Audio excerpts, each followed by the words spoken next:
Road സൈഡിൽ നിന്ന് 15 രൂപയുടെ ജില്ലാ ലംഘടി ഷഡ്ഡി വാങ്ങിയിടുന്ന നിനക്ക് ഇതൊന്നും പറഞ്ഞ മനസ്സിലാവില്ല രതീഷ്. ഈ മാസത്തെ ചിട്ടി പൈസ ഇതുവരെ കിട്ടിയില്ലേ? അവ ഇതുവരെ മുടക്കിയിട്ടില്ല. അവൻ മുടക്കൂല, കാരണം അവൻ ഒറ്റത്തടിയാണ്. എനിക്ക് പ്രാരാബ്ദങ്ങളുണ്ട്. ഒരു മാസം കണക്കെല്ലാം കൂടി കൂട്ടി എത്തിക്കണം എങ്ങനെയാന്ന് എനിക്കറിയാം. പ്ലാനിംഗ് ഓഫീസിലാ ജോലി എന്നുള്ള പേര് മാത്രമേ ഉള്ളൂ. ഇവിടെ ഒരുത്തന്റെയും ജീവിതത്തിൽ ഒരു പ്ലാനും ഇല്ല. വിനോദിന്റെ കയ്യിൽ നിന്ന് കാശ് കടം വാങ്ങണം, അതല്ലേ നിന്റെ പ്ലാൻ? ആ പ്ലാൻ സക്സസാ. എന്റെ ജീവിതത്തിൽ ഒരു പ്ലാനേ ഉള്ളൂ. ആ പ്ലാൻ എന്തായാലും ഇവിടെ സാങ്ഷൻ ആണെന്ന് വിചാരിക്കണ്ട. മാറില്ല, എനിക്ക് കിട്ടുള്ളൂ. സാറേ ചായ. അമലേ, നമ്മുടെ വിനോദിനോട് ഒന്നും ഇങ്ങോട്ട് വരാൻ പറ. സാറേ ചായ. ഇങ്ങേരു ഡ്യൂട്ടിയിലാണല്ലോ. സാറേ ചായ.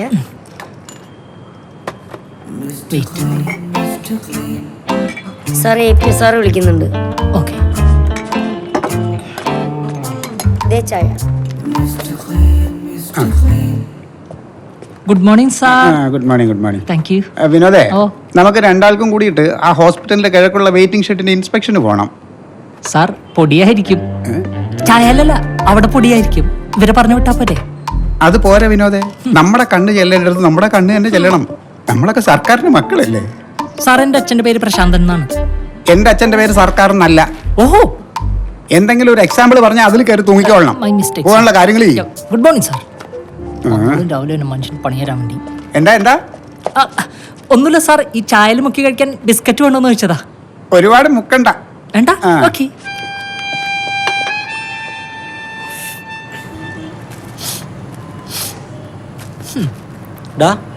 നിന്റെ ചേട്ടന്റെ റീൽ വന്നിട്ടുണ്ടല്ലോ, കണ്ടില്ലേ?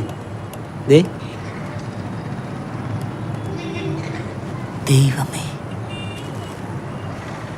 ലൈക്ക് അടിക്കട്ടെ.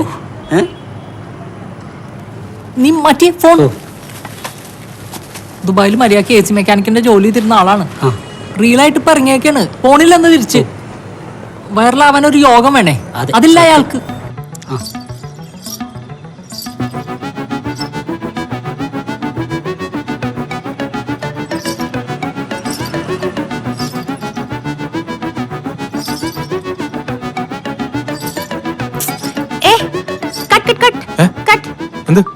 ശരിയായിട്ടില്ല, നമുക്കൊന്നുകൂടെ എടുക്കാം. ശരിയല്ലേ? ഇല്ല, റീൽസ് ശരിയാക്കരുത്. റീൽസ് ശരിയാക്കി പ്രൊഫഷണൽ നമ്മൾ സിനിമ നടന്നായി പോകും. നമുക്കൊന്നുകൂടെ എടുക്കാം.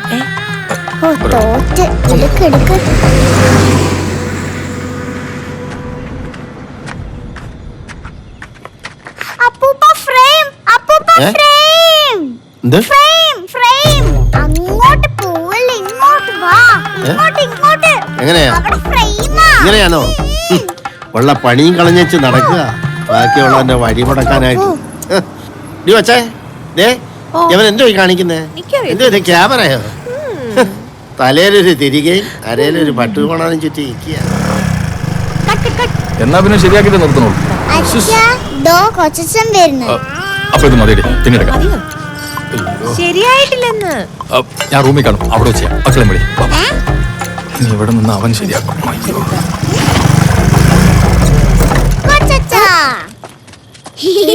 എന്താടാ ചിരിക്കുന്നേ?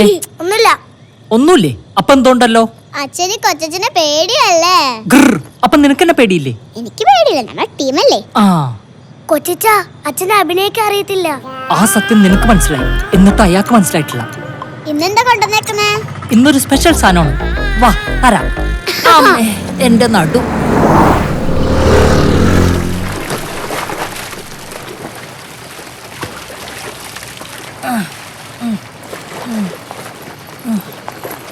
വിനോദേ, അറിഞ്ഞു കേട്ടാ? മോളെ നോക്കി പോയേ. അറിഞ്ഞെന്നാ? അന്നാണോ പറഞ്ഞത്? ഞാൻ അറിഞ്ഞിട്ടില്ലല്ലോ. നീ അതെവിടെ ഇട്ടേക്കടാ, ഞാൻ അലക്കാം. വേണ്ട വേണ്ട, അമ്മലിക്കാലേ ചീടാണൊന്നും ചാവൂല, ഞാൻ തന്നെ അലക്കണം. അച്ഛനെന്തിനാ ലീവ് എടുക്കാൻ പറഞ്ഞത്? പെണ്ണ് കാണാൻ. ആർക്ക്? നിന്റെ അച്ഛന്റെ രണ്ടാം കെട്ടിന്. അല്ല പിന്നെ അമ്മ ഓക്കെയാണോ? അവന്റെ ഒരു വർത്താനം. സദ്യയൊക്കെ ഉണ്ടാവോ? ഇനി എനിക്കാണോ?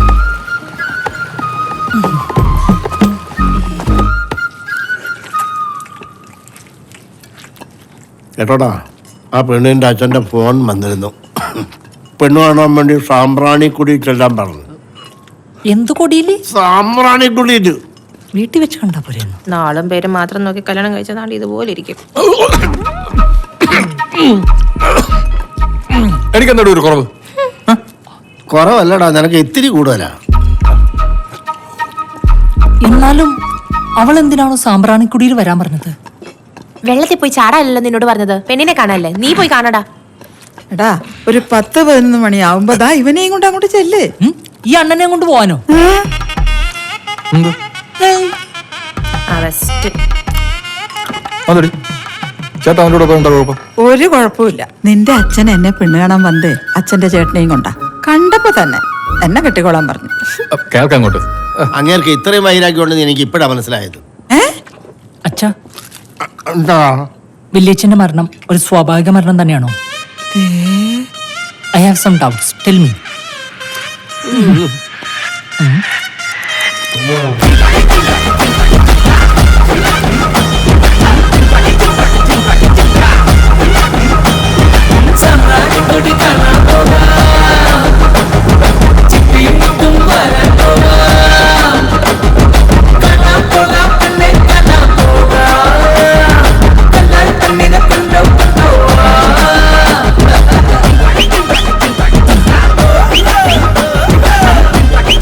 ഈ അഴുക്കുള്ളത്തിൽ ഇറങ്ങണോ? പെണ്ണേട്ടനോ? എന്നാ ഇറങ്ങണം. ഓക്കെ. ഈ അഴുക്കുള്ളത്തിൽ ഒഴുക്കില്ലെന്ന് കേട്ടിട്ടില്ലേ? അങ്ങനെയുണ്ടോ? പിന്നെ ഇറങ്ങ.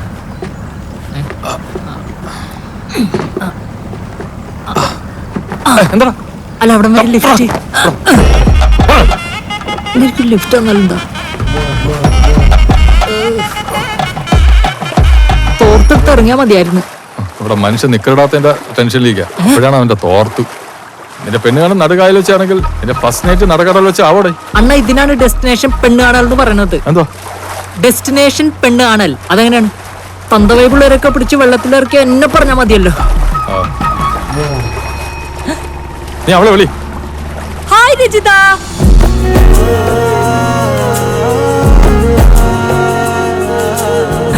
രജിത അതാണോ? കൊള്ളാലോ.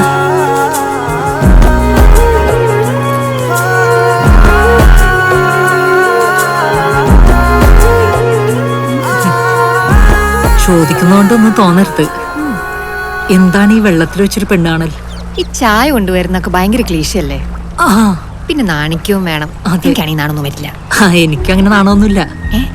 I mean generally. ഞാനും അങ്ങനെ നാണിച്ചിക്കണ ഒരാളൊന്നുമല്ല. എനിക്ക് നാണം വരുന്നു. രജിത ഒരു ദിവസം എത്ര നേരം കുളിക്കും പറയൂ? ഞാനൊരു 2 നേരം കുളിക്കും. ചില ദിവസങ്ങളിൽ 3 നേരം കുളിക്കും. അതേ ദിവസം? അല്ല, ഈ മരണത്തിനൊക്കെ പോയി കുളിക്കേണ്ടമ്മ വീട്ടിൽ കയറ്റില്ല. അത് നല്ലതാ, അത് നല്ലതാ. അതെ, പ്ലാനിങ് ഓഫീസിലല്ലേ? അതെ. അവിടെ എന്താ പ്ലാൻ ചെയ്യണേ? അവിടെ ആക്ച്വലി ഞങ്ങൾ ഇന്നലെ ടൂർ പ്ലാൻ ചെയ്തിരുന്നു. പിന്നെ സാറിന്റെ ബർത്ത്ഡേ പാർട്ടി. പിന്നെ അതല്ല, ഗവൺമെന്റ് ഓഫീസിലെ വർക്ക് ചെയ്യണമെന്നറിയാം, പക്ഷെ എന്താ ജോലി എന്നറിയില്ല. നഗരാസൂത്രണം. അത് പറയാൻ തന്നെ ഞങ്ങളുടെ ഓഫീസിൽ 3 ദിവസം എടുക്കും. അതിന്റെ അപേക്ഷയും കൊടുക്കണം. ഏത് കോളേജിലാ? ഞാൻ എയറോ ഏവിയേഷൻ മാവേലിക്കര. ഓ, അത് തുടങ്ങിയിട്ട് എത്ര വർഷമായി കാണും? അതൊരു 10-30 വർഷമായി കാണും. ഓ, 30 വർഷം. അതെ. എന്നെ ഇഷ്ടായോ? എന്താ, ഇഷ്ടപ്പെട്ടില്ലേ? അല്ല, പിന്നെ ഒരു മീൻ കുത്തിയിട്ട് പോയി കള്ളൻ, വിത്തൗട്ട് മൈ പെർമിഷൻ. എനിക്കിഷ്ടമില്ല. എന്നെ ഇഷ്ടമില്ല. അതെനിക്കൊന്ന് ആലോചിക്കണം.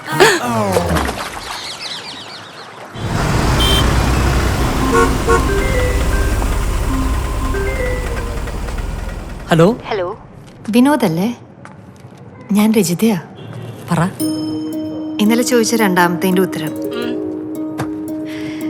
ഞാൻ ആദ്യം ഇച്ചിരി ചാടിയിട്ടതാ തോന്നി, പക്ഷേ എനിക്കിഷ്ടാട്ടോ. റിയലി? സത്യം. എന്നാ ഞാനൊരു സത്യം പറയട്ടെ. ഇന്നലെ സാമ്പ്രാണിക്കുടിയിലെ മീനുകൾ എന്റെ കാതിൽ മന്ത്രിച്ചു. എന്ത്? രജിതയ്ക്ക് എന്നെ ഇഷ്ടമാണെന്ന്.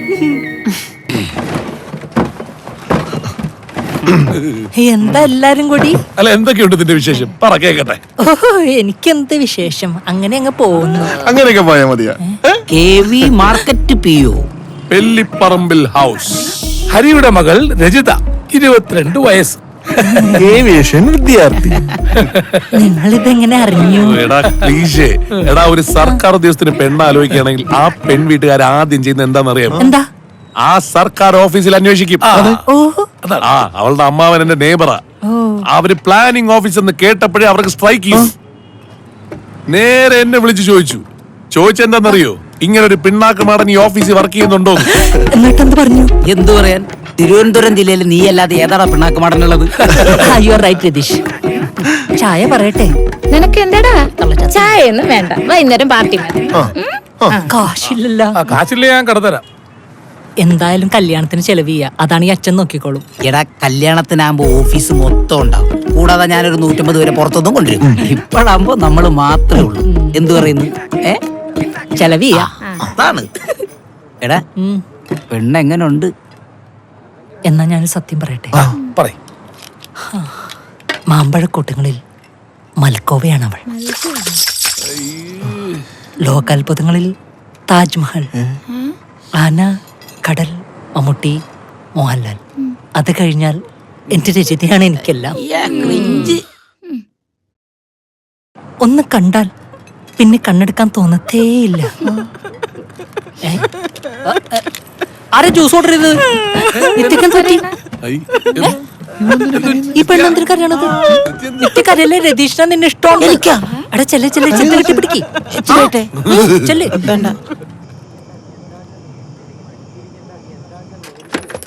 കഴിച്ചങ്ങളെയൊക്കെ പറഞ്ഞു വിടാൻ നോക്കി സാർ. പിന്നെ ബില്ല് കൊടുത്ത് സെറ്റിൽ ചെയ്യും. വെറുതെ കഥയും പറഞ്ഞോണ്ടിരിക്കുക. കുറെ നേരമായി. പറഞ്ഞോണ്ടാ. നമസ്കാരം ഉണ്ടേ. എന്തോണ്ട് അണ്ണാ? മന്ത്രി വരുമെന്ന് പറഞ്ഞാ വരും. ചുമ്മാ അല്ലല്ലോ നമ്മൾ 3 വർഷമായിട്ട് വ്യാപാരി സംഘത്തിന്റെ പ്രസിഡന്റ് ആയിട്ട് ഇരിക്കുന്നത്. അപ്പൊ അത് ഉറപ്പായിട്ടും നടന്നിരിക്കും. എങ്ങനെയുണ്ട്? ഫുഡൊക്കെ എങ്ങനെയുണ്ട്? ഇഷ്ടപ്പെട്ടോ? ഓക്കെ അല്ലേ? ആരെയും വെള്ളപ്പിച്ച ഇയാളാണ് ഇതിന്റെ ഓണർ. മറ്റേ വ്യാപാരി വ്യവസായി എന്താ അതിന്റെ പ്രസിഡന്റ്. ധൃതി വെക്കാടാ, അവര് കൊണ്ടുവന്നോളൂ. അവരിത് കഴിഞ്ഞിട്ട് വേണം സൊള്ളാൻ പോവാൻ. അതൊന്നുമല്ല, എന്തായാലും ട്രെയിൻ പോകും, പിടിക്കണമല്ലോ. മനസ്സിലായി. കൈ കഴിയട്ടെ. കഴിക്കൂ യമ്മി ഫുഡ്. പോയിട്ട് വേഗം എന്നെ ബില്ല് കൊടുക്കാനുള്ള. Oh sure.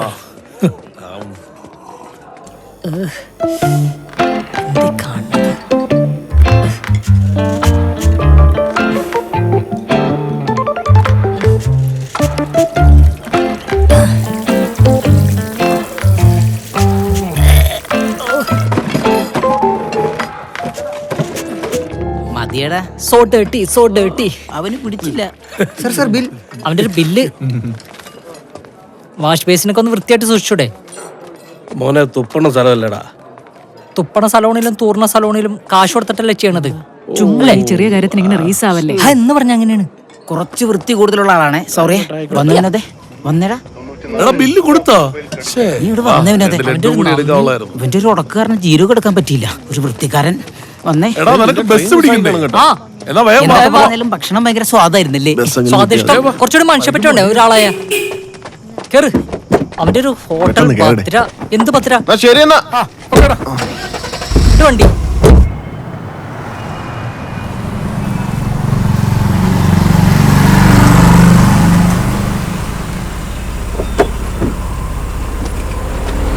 വീഴ്ചേട്ടാ, എന്താ വീഴ്ചേട്ടത്? ഞാൻ വിചാരിച്ച ക്ലച്ച് ഔട്ടാത്തിരിക്കുന്നു. ഇമ്മാതിരി വളി കൂടാമോ? നീ കേറ്. അപ്പൊ സേഫ് ജേണി. ക്ലാസ് ഒക്കെ തുറന്നോട്ടോ. ആഴ്ച ഒരെണ്ണമല്ലടാ ഞാൻ വിടാറ്. ആഴ്ചയില്ല, ഡെയിലി ഉണ്ട്. എനിക്ക് വയ്യ സഹിക്കാൻ.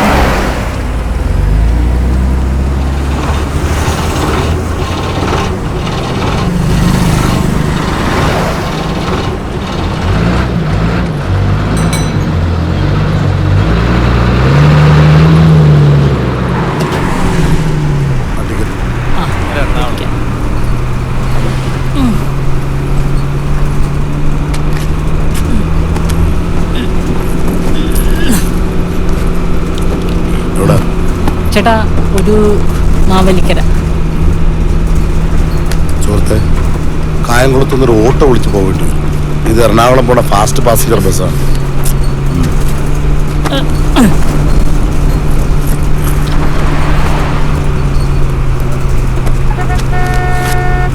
Thank you.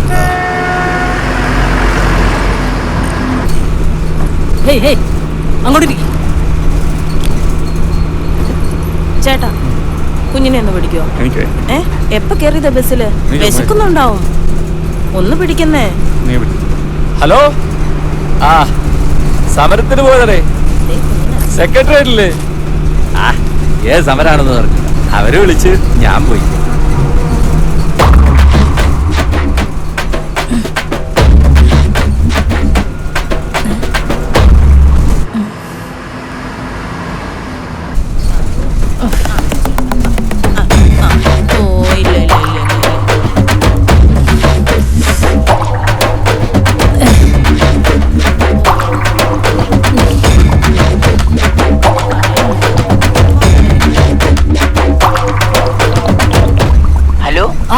ഹലോ ബിർച്ചേട്ടാ,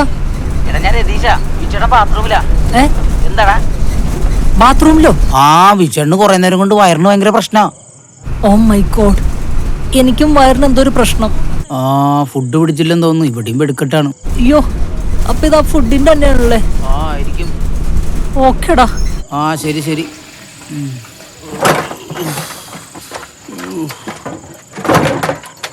ആരാ വിളിച്ചത്? നമ്മുടെ വിനോദ് വിളിച്ച്. എന്തു പറ്റി? അവന് വയറിന് വയ്യാന്ന്. ഫുഡ് പിടിച്ചു. ഓ അയ്യോ, നീ ഒന്നുകൂടെ വിളിച്ചവനെ. എന്റെ കാര്യം പറഞ്ഞു. ആ പറഞ്ഞ് നിങ്ങൾ ഇവിടെ കിടന്ന് മെഴുകാന്ന് ഞാൻ പറഞ്ഞിട്ടുണ്ട്. വിളി. അല്ലേ വേണ്ട, കുറച്ചിന് വിളിക്കാം, കുറച്ചിന് വിളിക്കാം. ഒന്നുകൂടെ പോണം.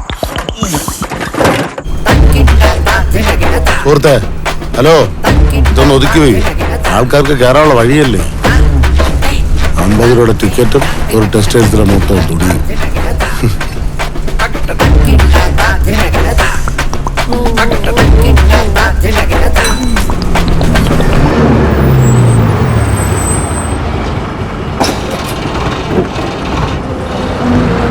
പെട്ടെന്ന് കയറ്.